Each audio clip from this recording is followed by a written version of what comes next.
Attorney, during your conversation with the OVP, nung panahong binubuo yung AOM, may nagbanggit ba sa kanila na, oh, itong mga pangalan to, alias to? Or never nila nabanggit yung tungkol sa alias nung nag-meeting sila sa'yo?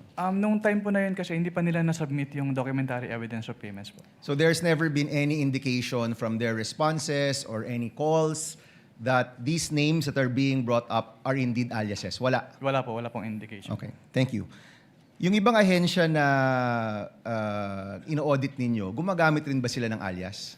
We wouldn't know po kasi dun sa mga document na sinasubmit sa amin, hindi naman po naka-indicate if it is an alias or not. And it's not up to you to find out whether these are aliases or not? Yes po, since wala naman pong provision dun sa joint circular, Your Honor, with respect to the Okay. aliases. So itong paggamit ng alias, to your knowledge, hindi nyo alam sa mga ino-audit ninyo, but to your knowledge, gumagamit ba ang ibang ahensya ng mga alias? I wouldn't know po since katulad nga po, hindi naman po bukod dun sa sinasubmit nilang documents, wala pong naka-indicate na yung name ay alias po. And the position of COA is hindi ito bawal pero hindi rin to pwede. Yes po, kasi silent po yung joint circular, Your Honor, as to that. Okay.